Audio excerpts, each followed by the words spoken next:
with no friends. We spent all day hiding out in our rooms, reading books that were maybe a little inappropriate. Hello and welcome to Who Let Me Read This, the podcast where a group of us folks get together and discuss the inappropriate and often terribly written books of our young adult lives, often that we read at way too young of an adult, and going back to review them and how it's colored our view on the world and how much money we've spent on therapy. A little bit, just a little bit. Today, we will be heading up the conclusion of The Evil Twin. The thrilling conclusion. Thrilling conclusion of The Evil Twin from the Sweet Valley High series. Yay. Which did not always have super thrilling books. They were kind of oddly dull plot points in some of them. Sorry, Francine. This is kind of like a thriller, though. Yeah, they had a whole series of thrillers and super thrillers. Yeah. Because apparently, like, homicidal maniacs are not that uncommon in Sweet Valley. They, some of the episodes, some of the books, had like very kind of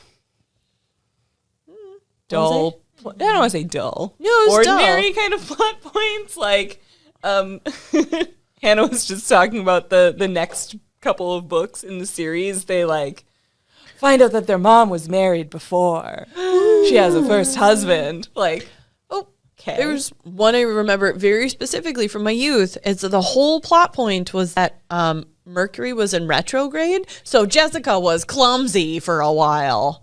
That was the whole thing, was that she would do something kind of klutzy and like trip and pretend to be Elizabeth in front of the boy she liked. And so then the boy thought that the klutzy, silly girl was Elizabeth, and then he liked her.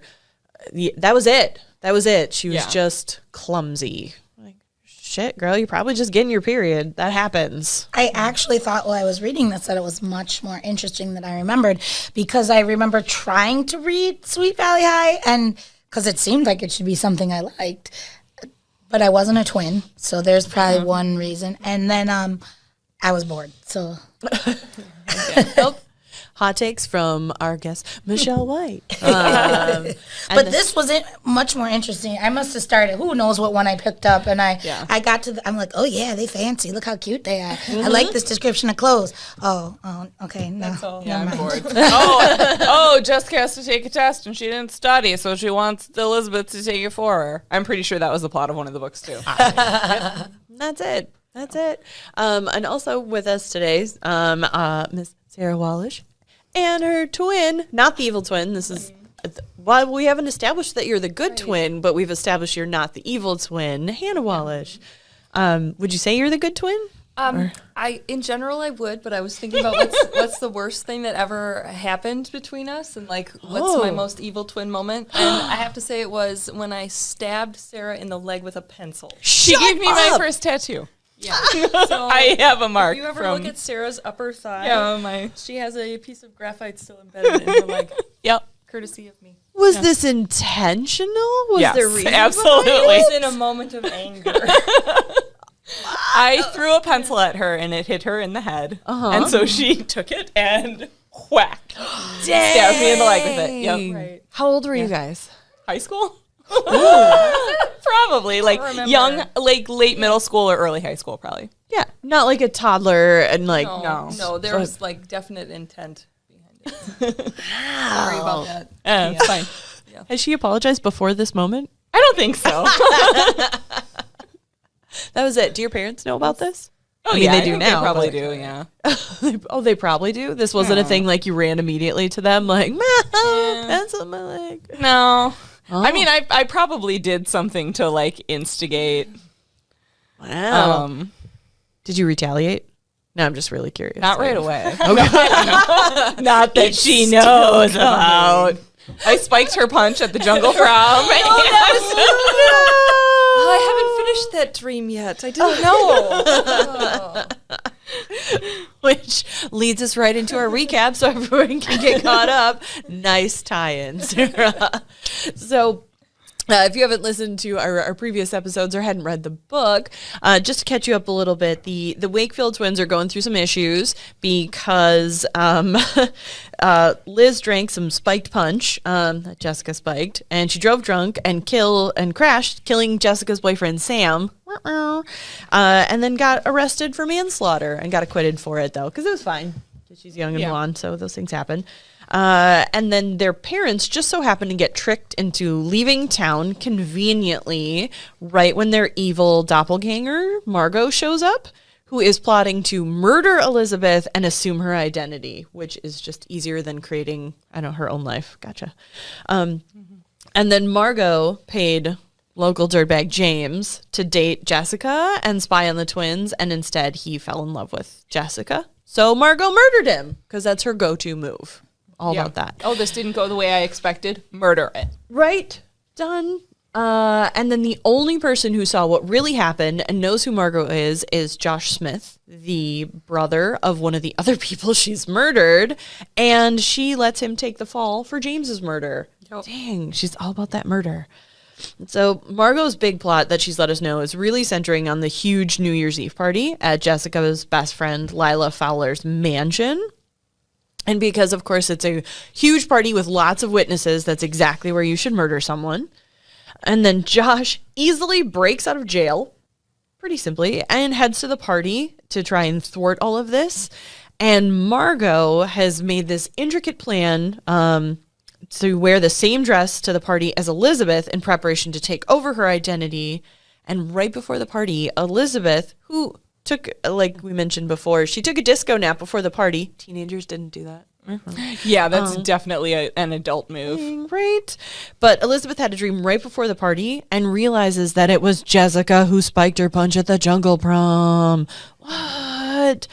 So Elizabeth has figured it out. Meanwhile, Jessica, 6 months later, a year later, is now hemming and hawing, and she's vowing to confess to doing this sometime before midnight tonight. You always want to make big confessions at a huge ball. Yeah. Well, she wants to start the new year fresh. Right. That's Guilt-free. right. Because all you have to do is say you're sorry, and then it's all fine. No.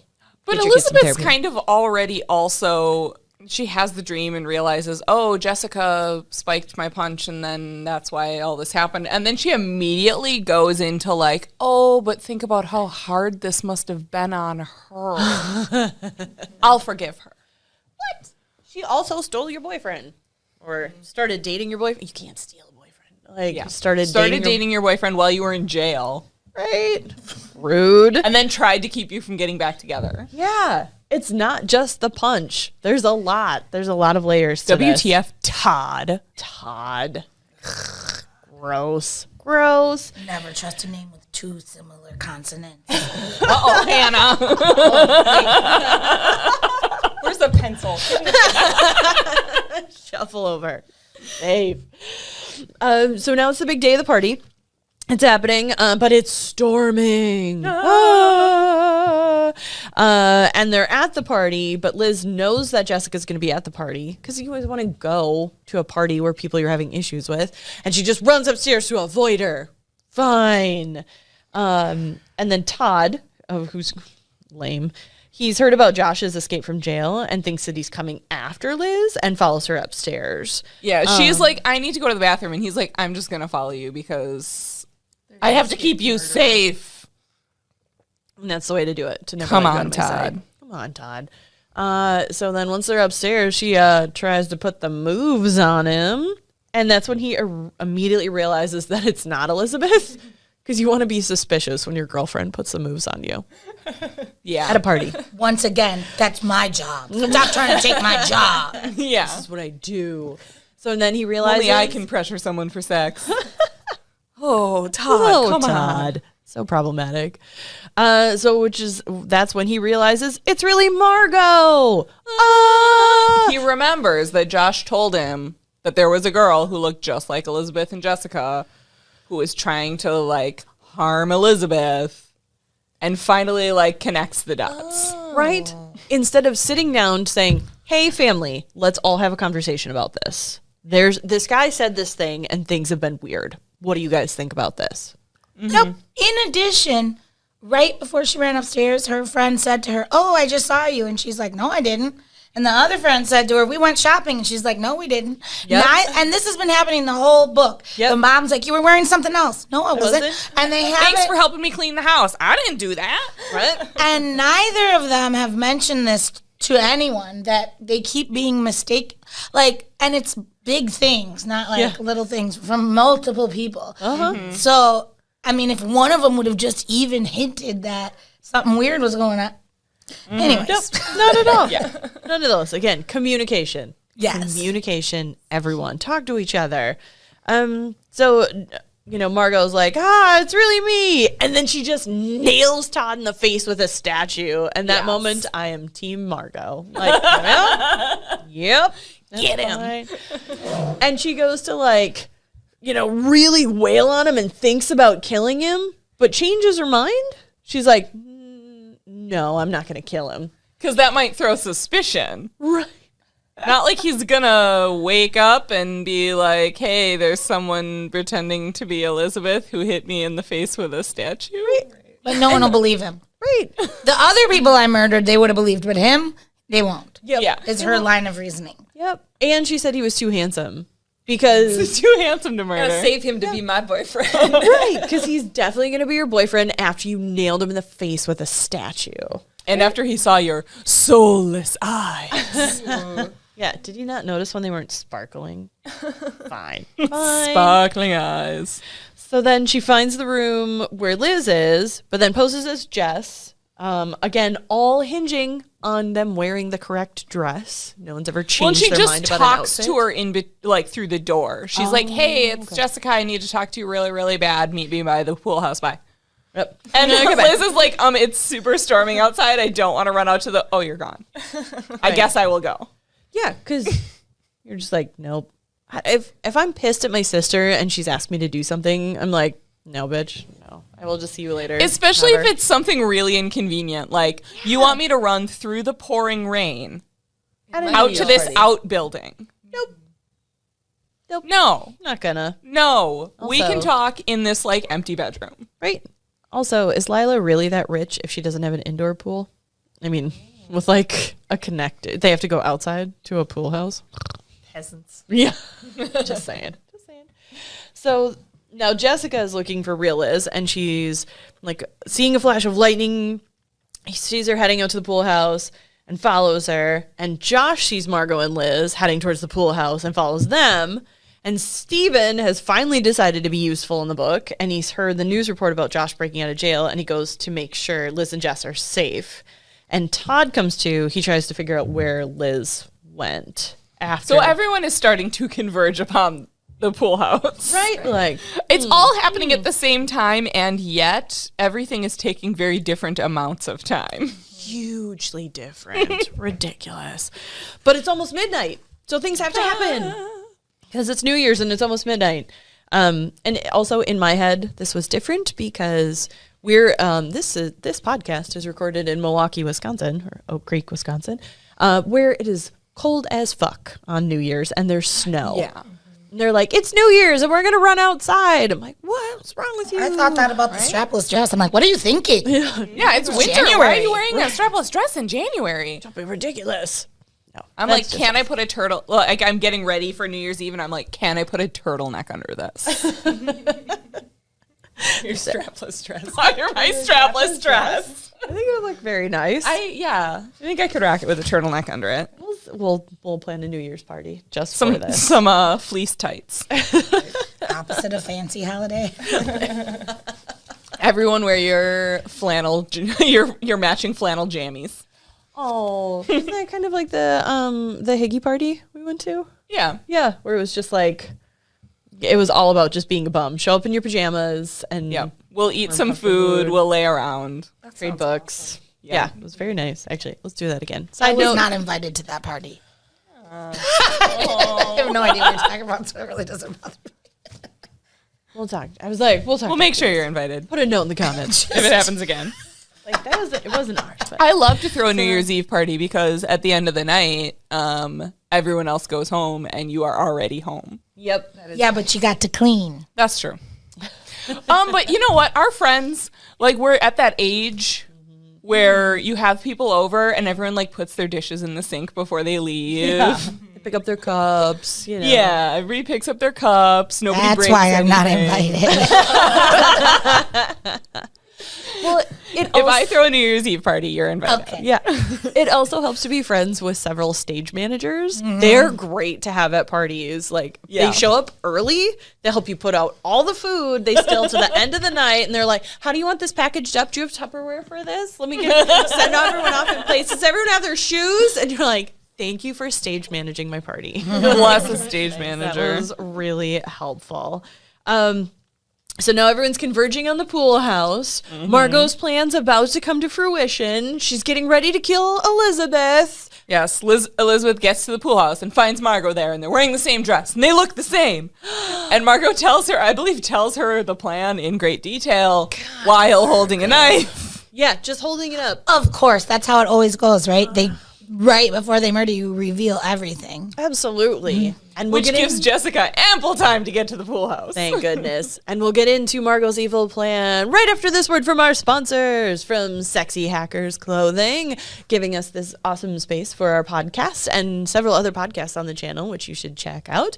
And these really awesome t-shirts for us to rock all the time so we don't just walk around topless. Mine says, I know where this is going, because it's a No Dice shirt from their No Dice Twitch show. Word. Awesome. All right. We'll be back in just a second.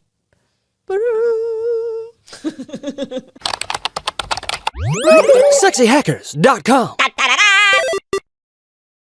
And we are back for the thrilling conclusion of Who Let Me Read This's review of Sweet Valley High's The Evil Twin. Evil. Last we left, Margot was holding her arm above her head with a knife while explaining her entire plan, and somehow her arm doesn't get tired. Come on. After a while, you're like, Okay, let me switch hands for a second. Wave it so she can't get up. Like, I'm waving it. down. Obviously, none of us have ever threatened anyone with a knife. We're all like, it seems like it'd make your arm tired, and maybe if you did this instead. Right. We're all about the lactic theory. acid We're all about the theory. Yeah, but I'm just thinking basic arm strength. Up Yeah. here, I do not have as much as I have down here. Like my uppercut and my hook is much stronger. I kickbox. Are much stronger than my knife drop. I don't know. We don't go over that in class, so maybe that's why we should work on it. And if you're gonna Note. do like a knife drop, you'd think you'd do it with both hands. That's more dramatic. Get like as much power and yes, much more dramatic. Although because it's storming, I'm sure that she gets a good like lightning flash silhouette of her with the knife. And she can also stab car tires really easily. So maybe Margot's really freaking strong. Yeah, that's true. Stacked, you might say? I mean, she's been drowning babies for how long? That's true. She drowned a young boy and Man, burned a house down. She had to like haul a lot of kerosene and such around to just burn that to the ground. All right, so Margot's really freaking strong. We forgot to establish that. She's told the entire plan. And now Margot is about to stab Elizabeth, but Jessica's made her way into the pool house. And when she goes to stab Jessica jumps in between them and she gets stabbed in the shoulder. That is so much bone and cartilage. Come on. I'm not gonna. I thought they said upper arm. or Sure. yeah, I think it was upper arm. I wrote down shoulder on the notes, but I think it was upper arm. Okay, so upper arm makes more still. sense. She's That's bleeding. logical. Yeah. They talk about the blood being slippery Right? Well, when they're all tussling. Yeah, and all over. yikes. How hard did she stab her? I mean, she was trying. She sliced. So it's like, Slice. Oh, that's true. Not a stab. A slice. But Steven's there, their older brother's there, and he's at the party looking for the twins. And then Enid, Elizabeth's best friend, like the only decent person in this, sees Josh outside and screams. And Yeah, Steven she's like, it's that guy who escaped from jail. good memory, girl. Right? She's on it. And then Steven runs outside and tussles with Josh, who's actually just trying to help. And Margot and Liz and Jessica are all wrestling for the knife. And Margot goes to stab Liz again. And Jessica, again, jumps in between them to shield Liz. You're tussling, you're really in close, you're wrestling, and then Jessica jumps back and just, like, leaps in? You're not Rolls there. over. You know, It's like people who don't understand how bar fights work. I also feel like the people who write these books probably have never been in a wrestling match with a homicidal knife-wielding doppelganger. Do your research. Come on. Yes, and they do describe a lot the how Jessica's bleeding everywhere, and so like the handle of the knife is slippery from her blood, and both everything the is girls are wet covered in her and blood. bleeding, Yeah. and They're like really into it. You could tell the ghostwriter, you're like, okay, so you're really into blood. Is that like a thing? drenched. Like, okay, gotcha. While that's happening, Todd has been kind of head woundily Yeah. stumbling around the party being like, has anybody seen Elizabeth? And no one stops him and is like, why do you have, like, why are you bleeding? Why do you have, because I believe they said he has like a cut on his face from getting hit in the face with the statue, and everyone's like, I don't know, haven't seen her. Party. Happy New Year's. Nothing. Not at all. And then Todd breaks up Stephen and Josh, though, and tells Stephen what's really happening. About time. And finally, About time he finally told someone. Thanks, Todd. And so then Josh runs over and he tackles Margot before she can stab the twins, knocks a knife out of her hand, knocks her out of a window onto the patio by the pool, and she falls onto a shard of glass on her throat. Yes, the shard of glass goes through her throat. And again, with the blood, they describe the blood like spurting out of her throat. Implying that she cut her. Yeah, like Whatever- it's written as what's though it she called? cut like her aorta. Aorta. Aortas, yeah, that's the thing big one. here Yeah. That you'll die. Yeah, Yeah. that's the big guy. So then the ambulance comes, takes her away. Liz and Jessica make up, and they're like, "Oh my god, it's fine." And Jessica doesn't have to take responsibility for anything that she did, Right, because she sacrificed herself. Right? She was like, She two sacrificed stabs, herself. Now I forgive you. right? Yep. That's the way that works. You're like, no, you were still a horrible fucking person. No. That's all you gotta do to like Playbook. make amends. Wow. Holy cow. This book. But it sets them up nicely to like move to the next plot line without having to deal with any of the residuals from this plot line. But Yeah, whatever. Sarah, you hinted at earlier that there maybe there is some furthering of this plot line with Margot and Margot not actually being dead. There's another Sweet Valley High book called The Return of the Evil Twin, which has a very similar cover. It's also like Christmas themed. Gosh. And we find out that Margot, who has somehow landed on a shard of glass that has gone through her neck and she is bleeding everywhere, in the ambulance pulls the shard of glass out of her neck and uses it to attack the ambulance crew and escape, getting no medical attention and escaping into the night. Right. And later, I don't know if she goes and plots revenge. I'm a little fuzzy. I'm sure she did. I'm a little fuzzy on the timeline. But we later find out that, so Margot looks exactly like the Wakefield twins. Mm-hmm. Margot herself has an identical twin who also looks exactly like the Wakefield twins. Yes. So Return of the Evil gosh. Twin brings in her twin. Quadruplets. Yeah. So there's just twins everywhere. So they could kill Elizabeth and Jessica and just take both of their lives. I think maybe her twin Nora is trying to kill her. Oh. Is trying to kill Margot, and so maybe I might be making this up. Let's be honest. That's all But right. This sounds good. I feel like somebody tries to switch spots with one of the Wakefield twins to avoid being killed by her own twin, because it worked so well the first time. Definitely. You're like, no, it's fine. That's fine. That's fine. Yeah. Wow. Just All right. We had some big learnings from this book. I'll say there were some rather large takeaways from it. So, Sarah and Hannah, you guys read this when you were considerably younger for the first time. Coming back to reread it as an adult, what were some of your or things that you picked up on that you did not pick up on as a kid or preteen, young adult? Sure. They're like twin connection, which is a through line through all of the books. But in this one, it's like there are things that like hinge on like Jessica knew that something was wrong. They had the same Elizabeth dream. was in danger. Yeah. They had this shared dream, and as a twin, I call bullshit on this. Bullshit.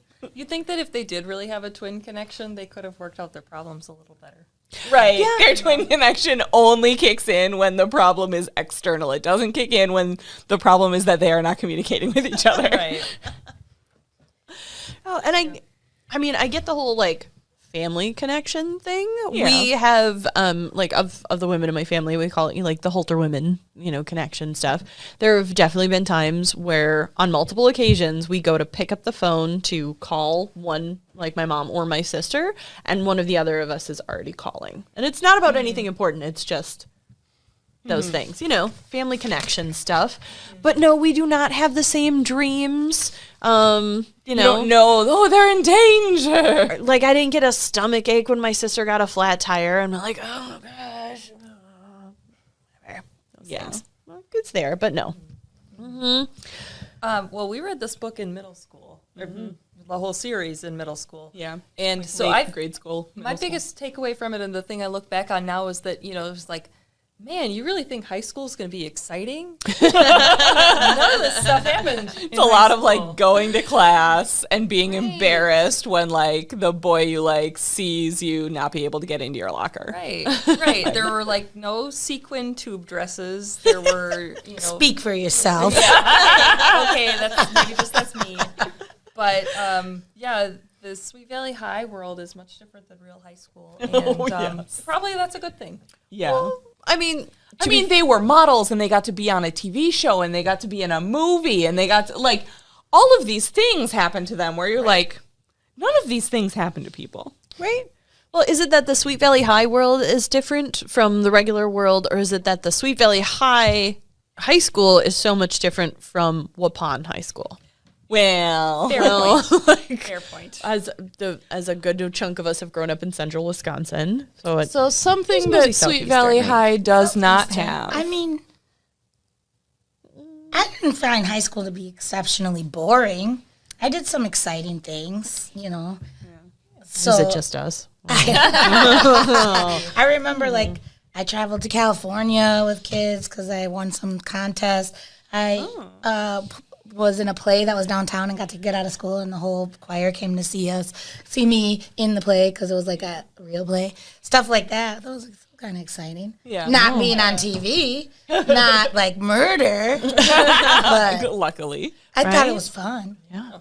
I mean, there was like creepy murders in our town, but that's just a Wisconsin thing. If you're not super that's true. familiar, we grow some serial killers here. Yeah. Yeah. I think it's the fact that it's cold 6 months out of the year.